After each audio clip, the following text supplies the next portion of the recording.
Fasten your seatbelts for the realest Eagles and Sixers YouTuber!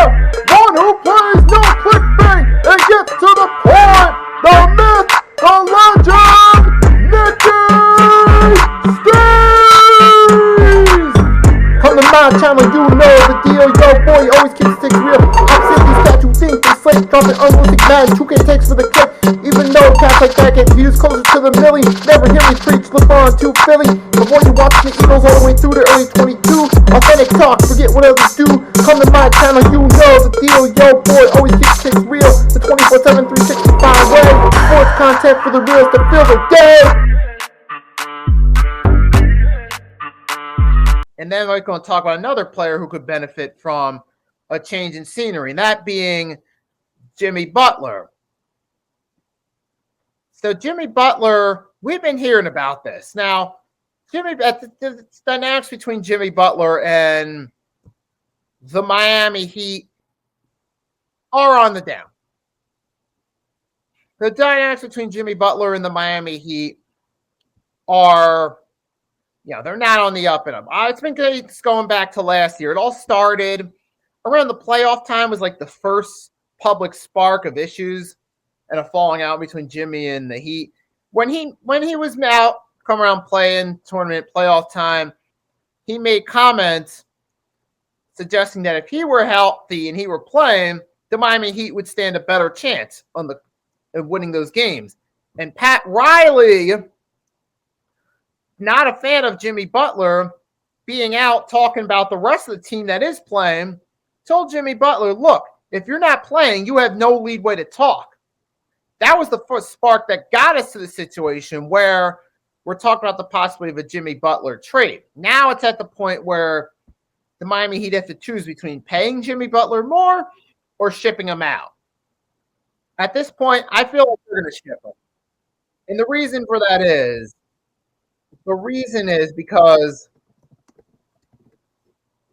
because Pat Riley has a history of shipping off players that aren't producing. Look at Pat Riley's history between coach and the executive front office with the Miami Heat. Remember Shaquille O'Neal, when Shaq was kind of on his last legs as a player, we knew his best years were behind him. He wasn't prime Shaq anymore around that 07-08 season.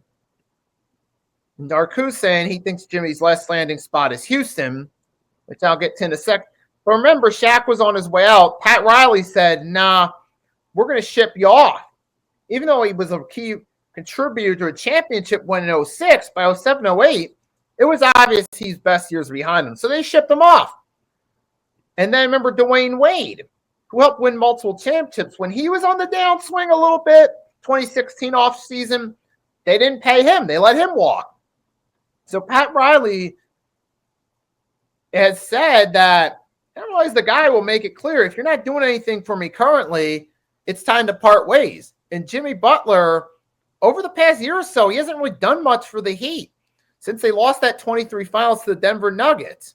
We got Chad stopping by in the chat. So with that being said, I do believe Pat Riley is going to ship off Jimmy Butler. He doesn't want to pay a 35-year-old coming off an injury who is obviously his best years are behind him, Jimmy Butler. And considering you're in a situation where Jimmy Butler, he's starting to be some drama, and considering there's a history of drama with Jimmy Butler, the Bulls, the T-Wolves particularly, even the Sixers, there was issues, Tobias, Ben Simmons, and Brett Brown that led to him landing in Miami.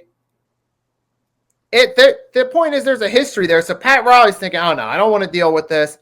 I'm shipping him off. So that's what's going down.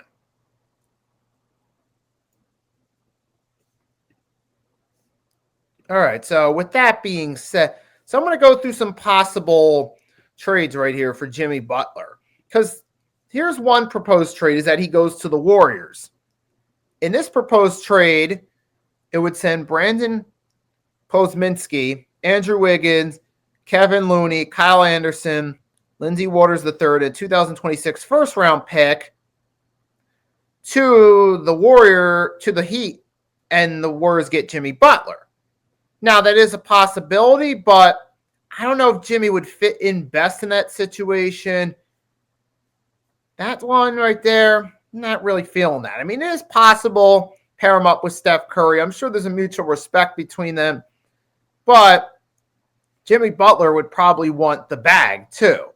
And I don't know if Steve Kerr and the Warriors want to do that.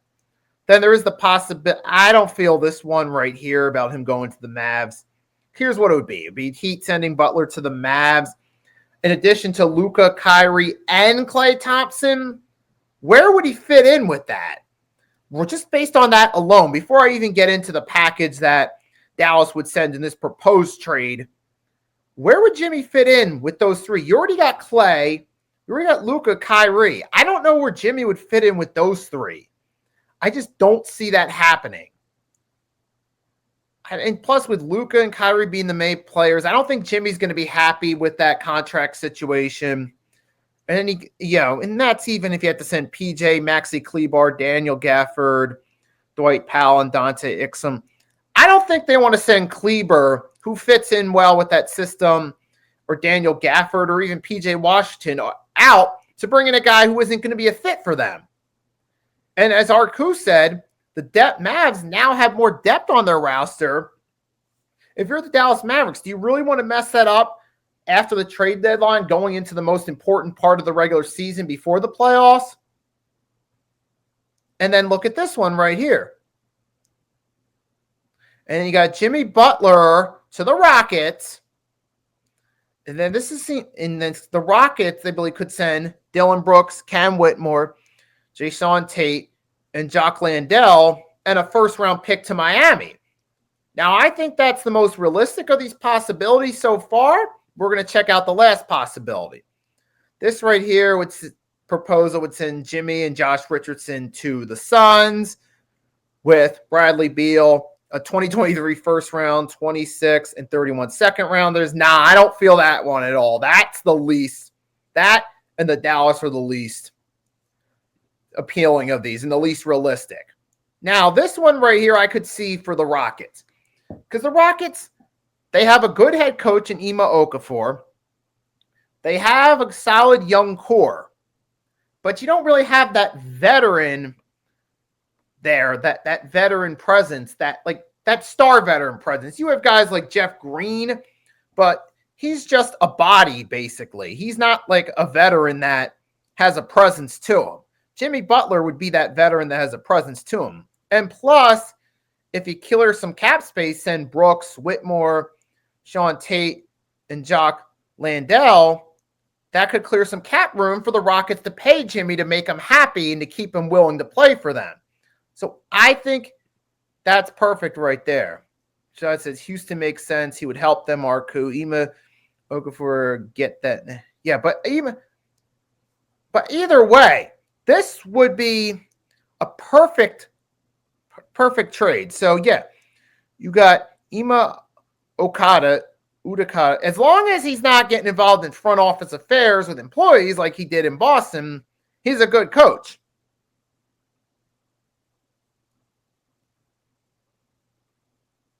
And then you also, let's face it. But yeah, this could be good because you get Jimmy that player. You give the Rockets that veteran. That would be a good piece right there for them to have on top. Because then you still have Amen Thompson. You still have Reed Shepherd, who you're hoping can fulfill his potential. Because if we look at the Houston Rockets, I'm going to look at their roster real quickly and see where Jimmy would fit in if this trade goes through. So give me 1 second. We're going to do that real quickly. So in this scenario, you're trading off Dylan Brooks. He'd be gone. You still have Fred VanVleet. Amen Thompson would still be there. Jabari Smith Jr., Jimmy Butler. You still have a solid core there. I mean, you'd send Dylan Brooks and Cam Whitmore out, but outside of that, you still have solid core. You still have Tari Eason. I mean, and then Steven Adams could still be another veteran as well. So you'd have Jimmy and Steven Adams as the veterans. You still got Fred VanVleet. You still got some depth and some young players that you could build for the future. You still got Jabari Smith, Amen Thompson are still there. So this could be the most realistic possibility because the Rockets would have to give up a little bit, including a pick, but they get some compensation for that by getting that veteran who's been the 2 finals before, who has respect factor to his name that could come in and help. It would make the most sense out of all these scenarios. So I feel the Houston Rockets are the most realistic place to send Jimmy Butler. And the Rockets have the piece to make a trade happen, including a first-round pick. Now the Miami Heat can rebuild, get an extra first-round pick, and plus guys like Cam Whitmore would fit in with Miami, with the Heat culture too, because he's another young player, and the Heat like developing those young players. But he's also a young player with a little more experience to the table as well. Dylan Brooks is one of those low-risk players. You try to see what happens if you're the Heat. If it doesn't work out and he's kind of a pain, you can just move on from him after at the end of the season. So I feel like that can also be a win scenario for the Heat. Get that extra first-round pick. Get a few more guys like Whitmore, just Jay Sean Tate, Jock Landale, the type of players that fit the Miami Heat culture, similar to a Tyler Hero, Vasquez Jr., those guys. So that's a good trade right there. That's a good trade. So we'll have to see, though, whether it happens or not. But I think Jimmy Butler to the Houston Rockets is the most realistic possibility. I don't know how Rios would feel about it, but it's looking very realistic at this point, especially considering he wants to get paid. And Pat Riley's not a fan of paying players who haven't contributed recently.